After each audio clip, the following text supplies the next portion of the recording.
The same words.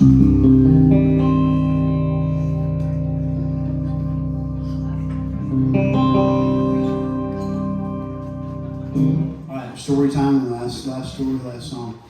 Once again, thank you guys very much from the bottom of my heart. I'm super grateful that you guys spent the evening. My website is thejdgraham.com because there was an attorney somewhere named J.D. Graham that wouldn't sell me his domain name, so whatever that. My telephone number is at the bottom of my website. If you know anybody that's struggling with depression, addiction, or they just want somebody to talk to, my number's out there for the whole world. Unless I'm sleeping or playing the show, I answer it. It drives people crazy because it'll say spam risk. And I'm like, could be some dude that works for a call center getting ready to pick up a needle. You never can tell. He's got a phone number too, right? Story about this guitar real quick, and I'll continue about the song. When I got out of prison, I went to buy some boots on the Facebook Marketplace, and there were some Doc Martens, and I went to this dude's house, and I opened the door, and there's a 16-year-old kid there, around 16. I'm guessing. I didn't ask him what his age was. That would have been, how old are you? Would have been a little strange, but he says, yeah, come on in and try them on. I tried them on. They were still in the Doc Marten box. I tried them on. I said, these are great. They're like brand new. Why are you getting rid of them? It's like, they're my uncle's. He died 2 weeks ago. So I'll take them. Fast forward about 8 months, there's a guy on Facebook Marketplace, junkie. I always thought, people ask, what are you looking for there? I said, a deal. That's what I'm looking for, is a deal. He's looking for a deal as well. I said, great, I got it. He needs to find a deal on that Chrysler Pacifica right there.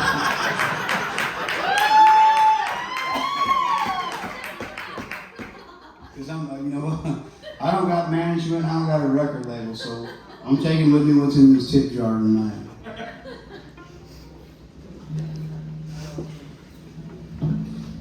Plus, Connie's graciously donating to my cause as well, right? Thank you very much. Anyhow, I'm looking. This guy's got a bunch of equipment for sale. I drive out to his house. I go in his room. There's a bunch of records on the wall. And what's going on? Lots of deals. Like, who's this? Like, my son died 10 years ago, and I'm getting rid of this stuff. Finally, I've held on to it for long enough, so I bought like $2,000 worth of stuff from this guy. This is one of the guitars that came in the package deal. So there are times you see me where I'm wearing a dead man's boots, and I'm also playing a dead man's guitar. It was not by design. All right, last song of the night. Thank you guys for hanging out. This is the first song I ever wrote sober in my whole life. I did my first year in Red Rock Correctional Center down in Eloy, Arizona. It housed about 1,850 guys. About 400 of them were doing natural life. It was a very violent, high custody yard, because when you go to prison for negligent homicide, well, they put you in with like-minded people.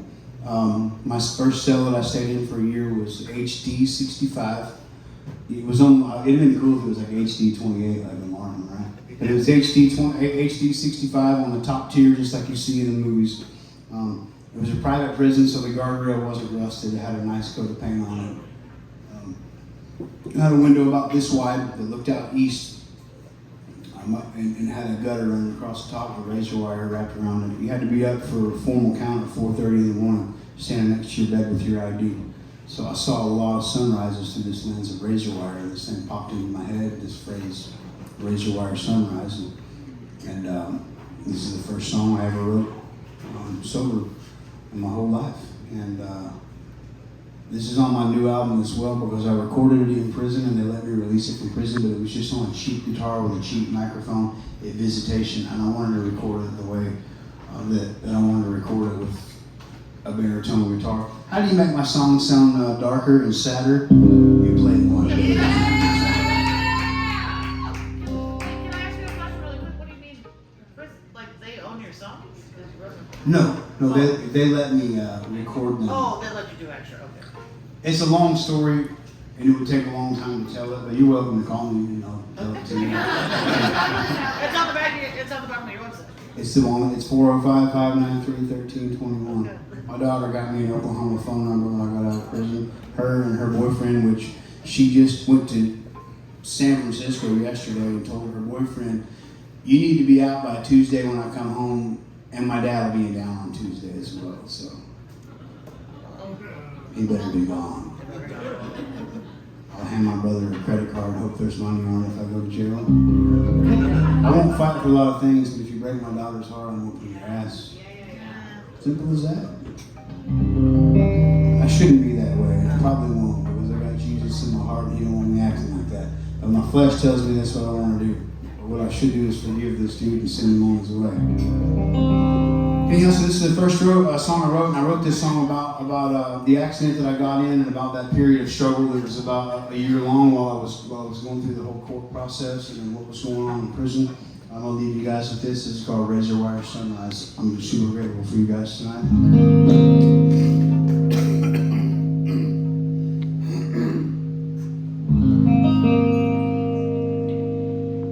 Smoke wagon water.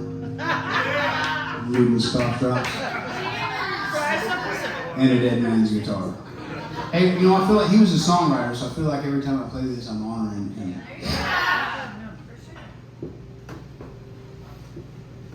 I don't mean to sound funny about it or disrespectful to him. We didn't think so. But I don't have any funny songs, so I mean, I'm gonna try to make you all laugh in between them, I guess. This song means a whole lot to me. It saved my life.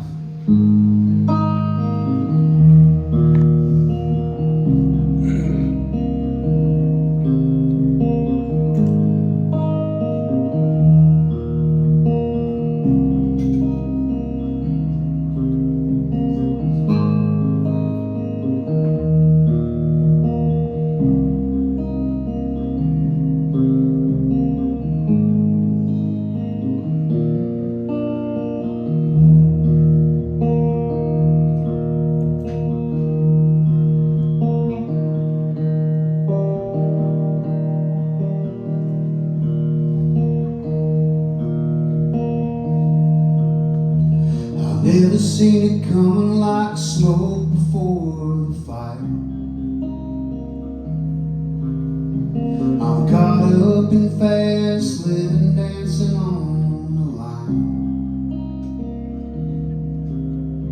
The tail light shattered right before my eyes. I stood shaking to the core as I watched another man die. Baptized in guilt with an elephant on my chest. A handful of pills as I prayed for my last breath. But a selfish escape just wasn't in God's plan. The state gave me 6 years and here I stand. I'm looking out the window as the darkness turns to light, and there's a sharpened steel reflection in my eyes. And white clouds are burning into blue in an empty eastern sky as I stare out at a razor-wire sunrise.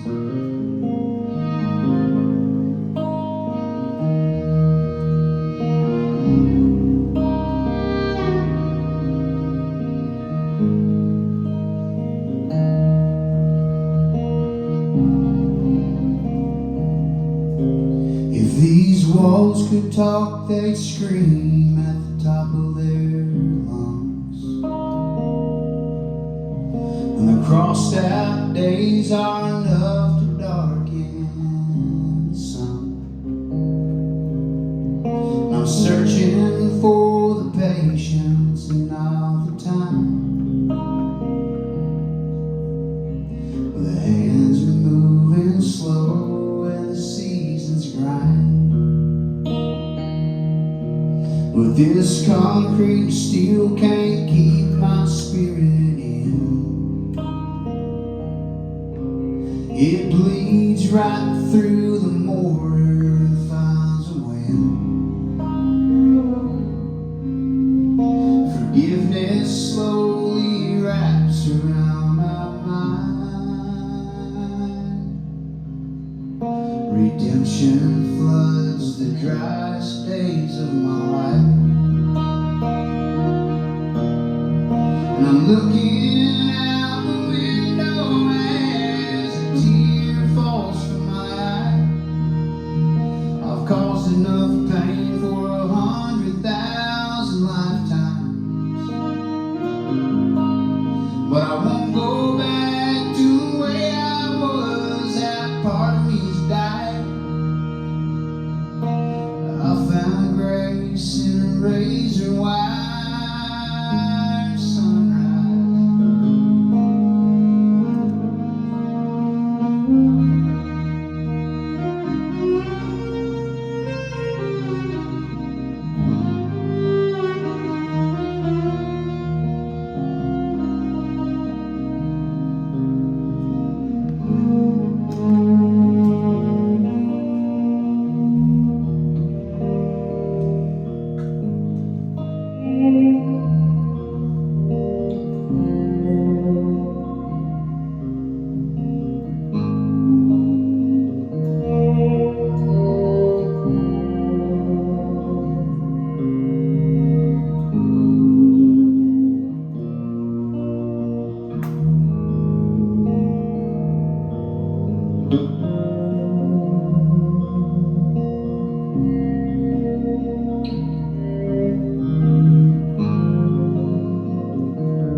Looking out the window as the darkness turns the light, and there's a sharpened steel reflection in my eyes, and white clouds are burning in the blue in an empty eastern sky. I see God in a razor